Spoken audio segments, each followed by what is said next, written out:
Oh, what's this? A timber framing vlog. Boy, we haven't done one of these in a long time. So tonight we are on the timber frame project. We're on the closing up of the shop project. I've got a couple hours to come out and work on it. So we're going to see how far we can get tonight. So basically what we have going on, I couldn't take looking at that blue tarp sitting on the ground anymore that I've left there for the last over a year now. So I guess it was time to get rid of it. I've actually got it in a nice pile off to the side because it's going to have to go in the back of the truck and off to the dump. But anyway, these boards have to come off here and we're going to have to put some girts in here. Now the reason there are not girts in here right now because when I stood this up, I had a different plan for what I was going to do with doors on the back end. Originally, I was going to save this back bay for cows. So I wanted one side of this, the 16-foot wide side, I wanted to be able to pull farm equipment from the driveway all the way through the barn into the field behind us here when we're haying and things like that. But this side I was going to put some doors in for animals, for livestock. And as you could tell, this has become our blacksmith shop area. And to be quite honest with you, after all the work I put into this, I'd really hate to be shoveling cow shit out of here all the time and have it just destroyed by animals. So what we're going to do eventually is put a big lean-to off of the back of this thing. Probably here within the next month or so, we're going to start building a pretty good sized corral out here. I have my barnyard on the other side, but it's a muddy mess, you know, and this is going to be the same way, but we're actually going to be getting, we're going to get some dump trailer loads of gravel in here so they're not sinking up to their hocks every spring and late fall. But anyway, what we have to do to get these boards off, we're going to have to do some inlet girts, so that's where I was getting at. And all we're doing with these, we're going to cut a simple housing, probably about 1.5 inches deep, chisel it out, slide the girt in there, and timber lock it in place. There's a few different methods for doing it, but for what I'm doing, that's about the easiest method, and I have plenty of meat on these 10 by 10 posts here to be able to do that without sacrificing. That'll do is that'll allow us to be able to just have nice, straight, square cuts. No screwing around. We just slide them in, we timber lock them in place. So we're going to get to it. I'm not sure how far we're going to get tonight. I better quit yakking if I want to get anything done. But we're going to start by stripping these boards off of here. And we got to clean up some of the floor area here, rip some of the forms up, and we'll see how far we can get cutting housing. So stay tuned. I'll catch you on the other side of it. Wow, does that feel good to have those boards off of there? I've been looking at those forever. Kind of brings back memories having this wide open. I know it was pretty wide open before, but really is a different feeling. We got to get this stuff out of here. So we're going to be having a big old fire here at some point. Or at least cut a bunch of this stuff up and maybe help heat the wood shop next winter.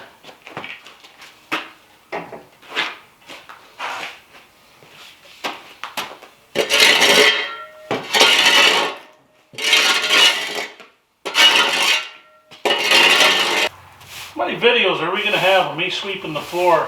Just a curiosity thing.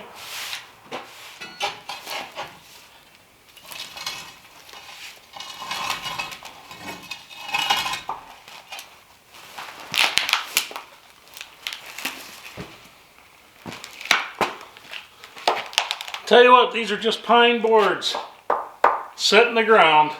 This thing's been in the dirt for 3 or 4 years. It's rock solid. That impresses me.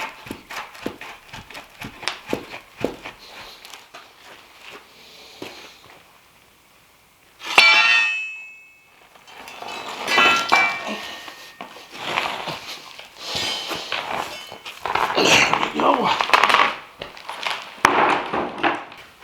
Well, it's one of those nights I wish I hadn't had like a third helping of dinner. And look at that. How solid that is. There's no rot. Nothing on that. That just blows my mind.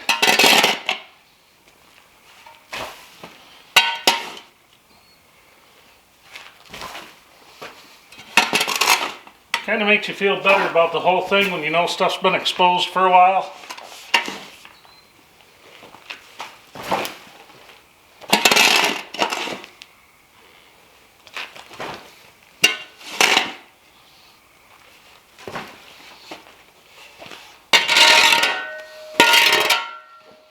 There we go. All right, I guess we'll get to do a little bit of framework tonight. Now, this is real easy. It doesn't get much simpler than this. Get this damn leg repositioned here. Really doesn't get much easier than this. What we're doing here, all we're going to do is cut a 4x6 housing, inch and a half deep in here. It'll give it plenty of bearing surface for that girt to set on. All we're going to do, I'm going to line it up with the one out here that goes along this other wall here. And the reason for that, if you remember when we were putting the siding boards, I've got an extra 2 inches of boards that I put all the way around the outside. And what that allows me to do, it allows me to carry my siding boards, my sheathing boards, a little bit below this concrete edge here and fan it out. That way there's no water or anything coming up under and onto the slab. It's worked out very well for me. The only spot I haven't done it is where the big doors are, and I think what we're going to maybe want to do, I'm probably going to want to cut that apron, shave that apron down a little bit so the water, when it hits the doors and runs down, it can kind of run out away from the building instead of pulling up on the floor, because over time that'll rot the bottom of these wall posts, and we really don't want that. To be honest with you, if something were to happen with them, it's really not too hard to jack them up, cut them with a saw, and put something else under them, but we really don't want to have to do that on a brand new timber frame. I know it doesn't look brand new if you guys are new to the channel, but in the grand scheme of timber frames, this thing is brand spanking new. So all I'm going to do here, we're just going to line it up with our other 2 boards on the outside. And it's a little dark for me, so it's probably a little dark for you guys. I might as well just sit in the dirt. It's good for us. I don't usually just hook the tape measure, but this doesn't have to be. You're not doing fancy joinery here. You're just creating a housing. Nothing major. Something that's easy to see. Of course, I say easy to see, but then I can't see what the hell I'm doing here.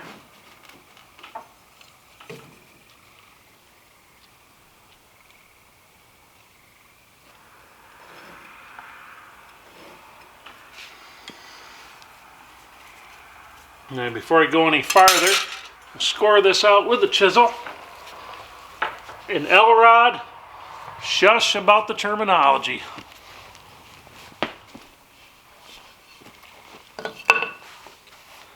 I call it scoring. I know it's not the proper word for it. I always know which of you guys, as I'm making the videos, we've gotten to know each other so well the last couple of years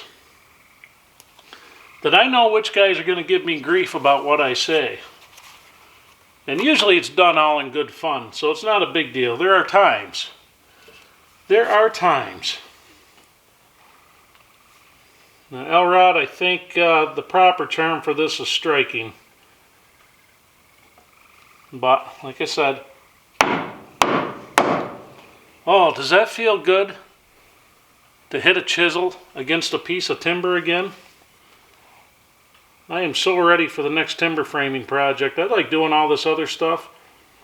The timber framing and whatnot, that's really where my heart is. Of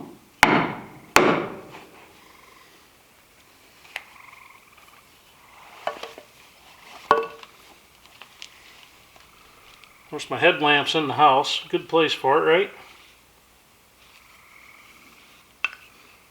right? So my bevel is out. We've covered this extensively in a lot of videos.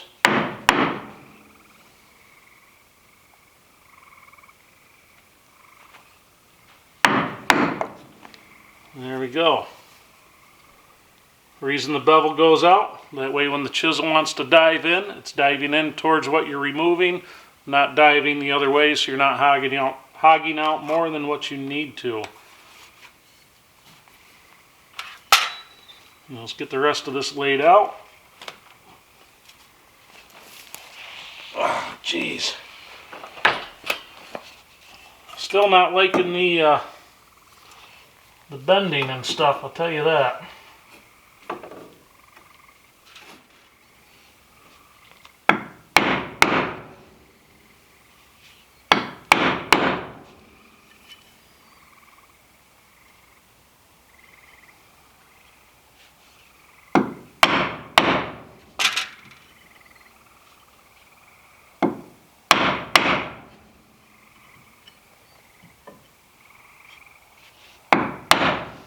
Alright. Now there's a couple ways we can do this.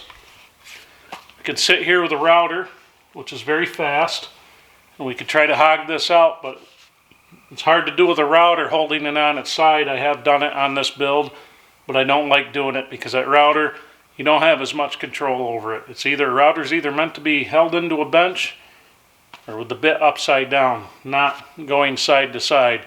It's just not a lot of control. I don't feel very safe doing it like that. So all we're going to do is we're going to take the handsaw and we're going to kerf across until we hit that point right there, and then until we hit this point back here. And now that we have good chisel marks in there, we have a spot. We have a spot for the saw to ride. I can't talk tonight. It's been so long since we've tried to explain timber framing or anything like that. And this isn't actually, let's see here. This isn't really, I wouldn't call this timber framing in the biblical sense. It just, come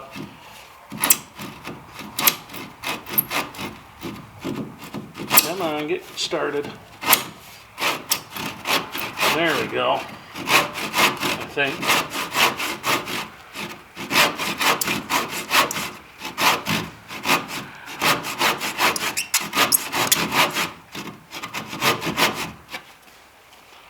Should go get a pole saw, it'd be a lot easier. But I'm committed now.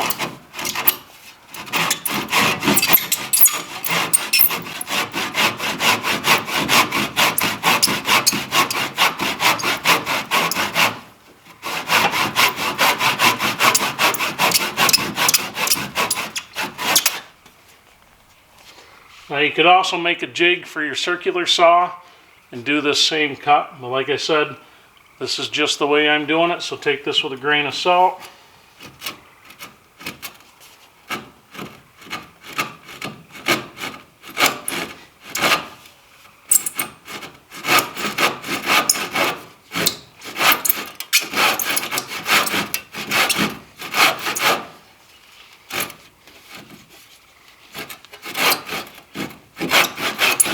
Now if you scored that deep enough with your chisel, or you struck the joint deep enough with the chisel, those saw teeth will follow right into that beautifully, and it makes it so much easier.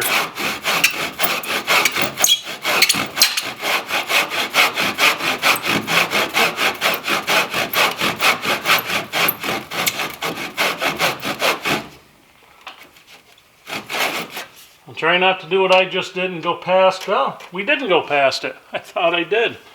How about that? So I'll get another one in the middle here.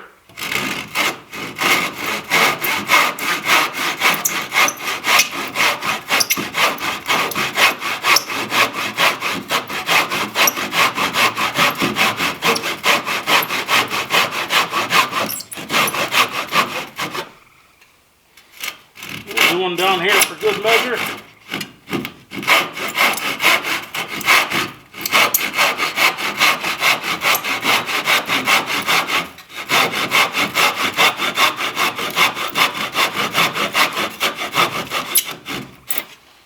Alright.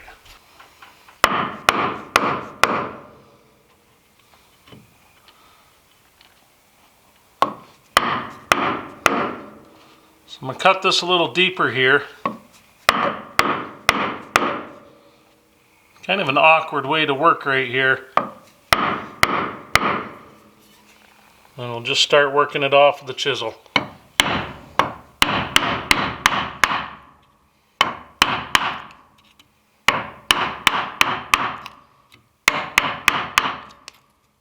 No need to go slow and take little bites whenever you're doing something like this. There's no need to sit there and hog off all kinds of material. Just take your time with it.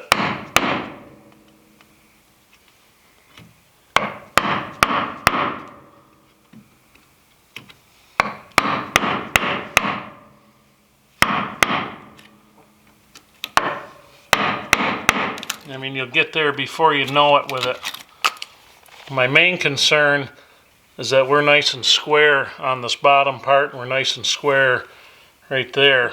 I mean, obviously we want this nice also, but it's not going to be a deal breaker if it's not perfect. After all I need this thing to do is hold a girt in place. Once we got a split in the timber right there, gonna make everything a pain. I'll get a different angle here.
If you're going to work with the bevel down like I'm doing right here, take little bites. Just a little bit at a time. So the chisel's going to want to dive down on you. And you'll end up with like a fishtail looking kind of a joint. So don't go really far in? No. Just kind of work it little bits at a time.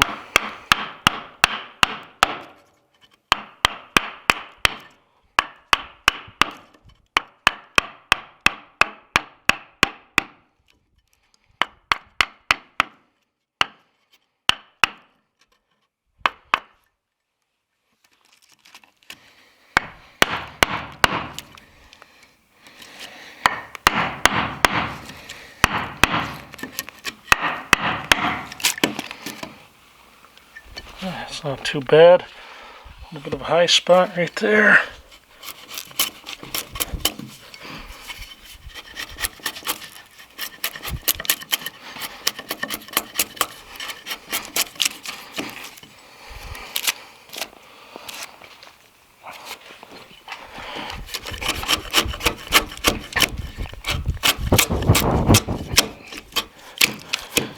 Oh. The support things that go in the middle. Yeah, what are they called? Braces? Well, no, braces are Stuff at the top. what keeps the frame from twisting. Girts. I think you told me that when you first started building like the thing. I just forgot. There. There's a housing done. Only 3 more. But not tonight. It's getting late. Yeah. I gotta work in the morning. It's 10:20. Yeah. Felt good to do that though. Well, at least we got a little something done tonight towards the finishing off of this building, which is a really good feeling. Gosh, we haven't done anything like that. Anything really to do with working on the building itself. Probably since the door hinges, and before that the insulation upstairs, which we still have a lot of that left to do. But so anyway, it is a good feeling to see these temporary boards off the back here. At one point I had a tarp that spanned the entire back end of this thing, but as with everything else around here, the wind is so horrendous here, you can't keep a tarp on anything. It is impossible to have a tarp on anything around here. So you get what you get. But anyway, So if you have to add girts after the fact, once the frame is up and standing, obviously you can't spread the timbers out. That's really the only way you can do it, unless you just throw them in there and timber lock them in. But I like to have a housing for them to sit in. It gives it just a much stronger joint there. The rest of them that were assembled as we put the barn up, if you go through the older videos when we were standing bents, those are actually all mortise and tenon in, so I put those up as we stood bents, and that was a fun trick doing it alone, but we figured it out pretty easily. But yeah, so it's nice to be doing something with the timber frame. I don't know. I'm going to try to kind of putz away on this throughout the week. I've got all the boards on the sawhorses over there. We can get across this last opening here. We have enough to start another door, but obviously there's going to be a lot of stuff to do in the house in between, and what's going on in the house will determine on whether the camera gets run in there or not. If it's quiet like it was this past Saturday and I don't have the kids screaming around me, we could probably run the camera. One of those people, I have trouble talking to you guys when I have people kicking around me. It's still, even after 2.5 years of doing this, it's still a little awkward for me to talk to the camera and there's somebody else standing right there, but we get through it. So anyway, I hope you guys enjoyed this one. I'll see you on the next one.